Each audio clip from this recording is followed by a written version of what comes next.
প্রিয় দর্শক, আজ আমরা অত্যন্ত গুরুত্বপূর্ণ একটি বিষয় নিয়ে আপনাদের সাথে আলোচনা করব। আজকের আলোচনার বিষয় হলো গর্ভধারণের সঠিক সময় বা স্বামী স্ত্রী কখন মিলিত হলে গর্ভধারণ হয়।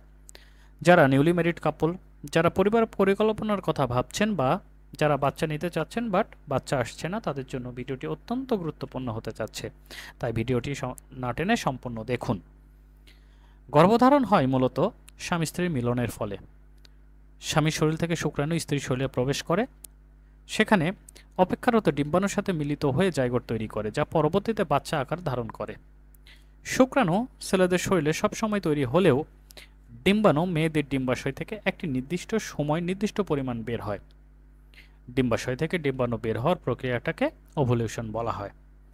ডিম্বাশয়ে ডিম্বাণু তৈরি হয়, বড় হয় এবং শুক্রাণুর সাথে মিলিত হওয়ার উপযোগী হলে সেটা মেয়েদের ডিম্বাশয় থেকে বের হয়ে শুক্রাণুর জন্য প্রায় 72 ঘন্টা বা 3 দিন অপেক্ষা করে। এই 72 ঘন্টা বা 3 দিনের মধ্যে যদি শুক্রাণু ডিম্বাণুর সাথে মিলিত হতে পারে, তাহলে মেয়েরা গর্ভবতী হতে পারে। ডিম্বাশয় থেকে ডিম্বাণু নির্গতের সম্ভাব্য সময় মাসিকের 10তম দিন থেকে 18তম দিন। হিসাবের সুবিধার্থে মাসিক যেদিন শুরু হয় সেদিন 1তম দিন বলা হয়। এই 10তম দিন থেকে 18তম দিন আপনারা যদি আপনাদের পার্টনারের সাথে মিলিত হতে পারেন, তাহলে গর্ভবতী হওয়ার সম্ভাবনা অনেক অংশে বেড়ে যায়। কিন্তু সেক্ষেত্রে অবশ্যই মাসিকের নিয়মিত হতে হবে। মাসিক নিয়মিত না থাকলে আপনি হিসেব করতে পারবেন না।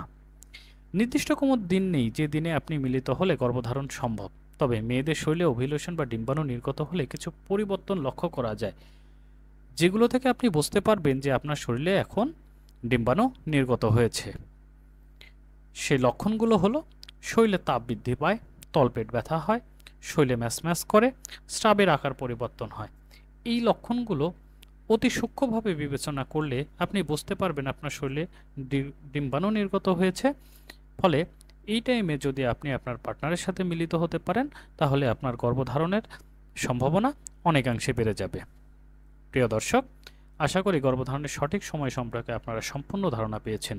এমন ভিডিও পেতে চ্যানেলটি সাবস্ক্রাইব করে রাখুন। ধন্যবাদ।